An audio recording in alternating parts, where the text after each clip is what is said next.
Before you share your next secret, your next dream, or even your next frustration, stop. Because every day, people unknowingly hand over the very things that control their confidence, their direction, and their destiny. And the truth is brutally simple. Not everyone who smiles at you is on your side. Not everyone who hears you deserves access to you. Today, you're going to learn why protecting certain parts of your life isn't selfish. It's survival. Because the moment you reveal the wrong truth to the wrong person, you lose leverage, you lose peace, and sometimes you lose opportunities you never even knew were coming.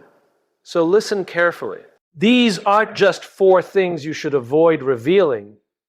These are 4 things you must guard if you want to stay powerful, unpredictable, and in control of your own story. Oversharing destroys a man's power because it gives away the very information that should anchor his confidence and direction. When a man reveals every insecurity, every fear, every unfinished plan, he unknowingly hands people the blueprint to influence him. It's not about hiding. It's about understanding that your inner world is sacred and not everyone has earned the right to enter it. A man who protects his thoughts communicates strength without needing to announce it. Women often observe this dynamic more sharply than men realize because they instinctively read emotional patterns. When a man shares too much too soon, it can signal instability rather than vulnerability. What is meant to be intimacy can come across as a lack of grounding.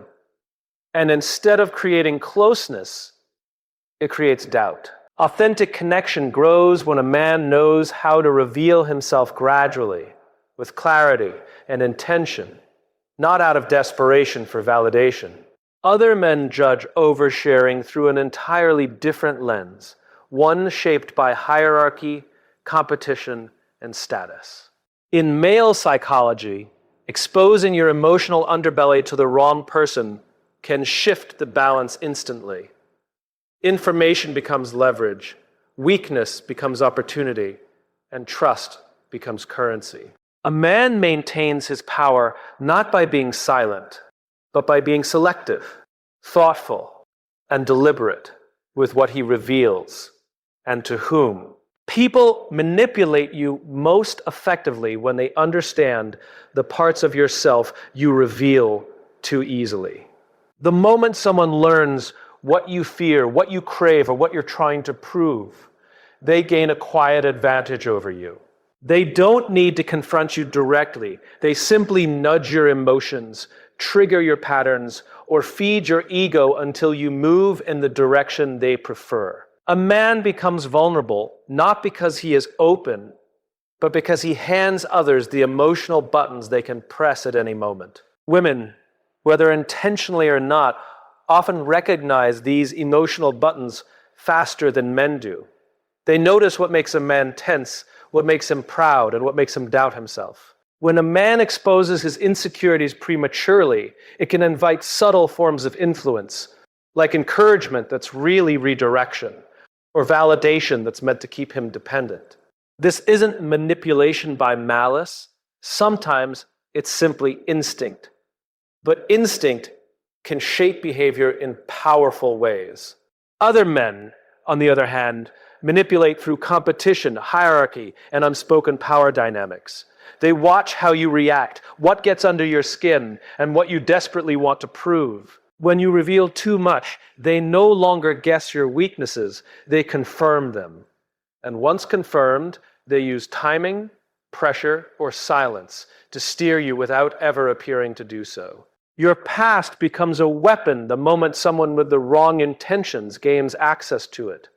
When a man shares his history without discernment, his failures, mistakes, regrets, he unknowingly gives others the narrative they can use to define him.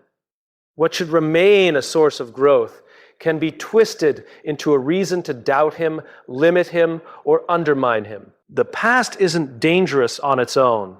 It becomes dangerous when placed in the hands of someone who sees it as leverage rather than context. Women often interpret a man's past through the lens of emotional patterns and future predictability.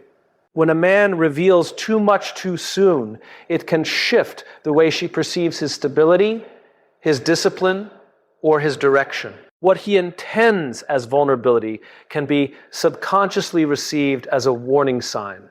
If she ever feels uncertain or threatened, those same details can be used to challenge his credibility or question his intentions. It's rarely intentional, but psychology doesn't need intention to create impact. Other men see a person's past as a tool in competition, status, and unspoken dominance games. When a man exposes his earlier failures or weaknesses to someone who hasn't earned that trust, he hands over ammunition that can be used to embarrass him, outmaneuver him, or dismiss him. In male social dynamics, information is capital, and once the wrong person holds the receipts, your past stops being a lesson and starts being a liability.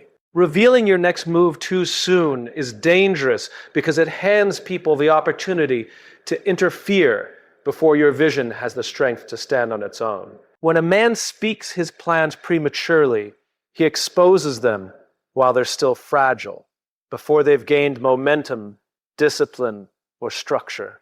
Others may question him, discourage him, or subtly redirect him, not because they understand his path, but because unfinished ideas are easy to challenge. A man's momentum dies fastest in the moment he explains instead of executes.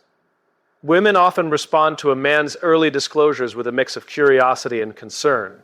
But even ill-intentioned feedback can create hesitation.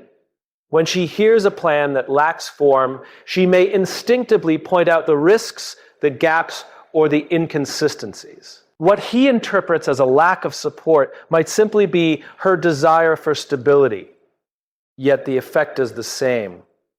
Doubt creeps in. By revealing too much too early, a man exposes himself to emotional friction before he's mentally prepared to handle it. Other men react to premature disclosure with a very different psychology. Competition. When a man shares his next move openly, he gives rivals the chance to get ahead of him, imitate him, or quietly sabotage him. Ambition invites interference, especially in environments where status matters. The moment another man knows your direction, he can block the path, claim the idea, or position himself where you intended to go. Your personal struggles are not for public consumption because the world does not interpret your pain the way you feel it. When a man shares every hardship openly, he exposes himself to judgments that rarely reflect truth. People see fragments of his battle, not the full story, and they form conclusions based on their biases, not his reality. What he hopes will bring understanding often brings misunderstanding. And instead of gaining support, he risks losing respect. Struggle requires a private space to be processed, not a public space to be performed. Women often listen with empathy, but empathy does not erase psychological patterns. When a man reveals too many unresolved struggles, it can unconsciously signal instability, inconsistency, or emotional volatility. Even if she cares deeply, part of her instinct evaluates whether he can handle pressure, protect the relationship, or stand firm in difficult moments. What he intends as vulnerability can be perceived as emotional weight she may not be prepared to carry. When a man processes privately first, he brings strength, not strain, to the connection. Other men interpret shared struggles through the lens of hierarchy and silent competition. When a man discloses too much to peers, he risks lowering his status in environments where strength is the unofficial currency. Men measure themselves and each other subconsciously, and revealing internal battles can alter how they treat him, sometimes through subtle disrespect, sometimes through exclusion, and sometimes through advantage taking. A man's struggles deserve to be handled in spaces where wisdom lives, not in places where comparison rules. By choosing carefully who hears his battles, he protects not only his reputation, but also the integrity of his healing. Guarding your inner world begins with understanding that not every thought, fear, or dream is meant to be shared. When a man treats his inner world as public property, he allows external opinions to shape internal identity. His confidence weakens because it becomes dependent on reactions rather than rooted in self-awareness. A man gains strength not by exposing everything he feels, but by mastering the discipline of choosing what deserves to be spoken and what deserves to be protected. Women often recognize the depth of a man's inner world long before he realizes she's studying it. They notice his emotional rhythms, his triggers, his ambitions, and his hidden doubts. When he reveals himself too quickly, she may appreciate the honesty, but question the stability behind it. A man who cannot hold his emotional center becomes harder to trust, not because he is flawed, but because he is unanchored. Women respond more powerfully to a man who reveals himself with intention, who opens the door selectively, thoughtfully, and only when he has processed what he's about to share. Other men evaluate a man's inner world through instinctive hierarchy. In male psychology, composure is a signal of strength, and excessive emotional exposure signals vulnerability. When a man reveals too much, he gives others the map to his pressure points, the very information that can be used to challenge him, corner him, or outmaneuver him. Men may not openly admit it, but they navigate social dynamics with an unspoken awareness of who controls themselves and who doesn't. Mastering the art of guarding your inner world means creating an internal fortress where your emotions, intentions, and beliefs are nurtured before they are displayed. It is the practice of carrying depth without broadcasting it, of revealing truth without surrendering power, and of remaining emotionally accessible without being emotionally exposed. A man who lives this way becomes solid, grounded, and difficult to manipulate, because what guides him is his own clarity, not the noise around him.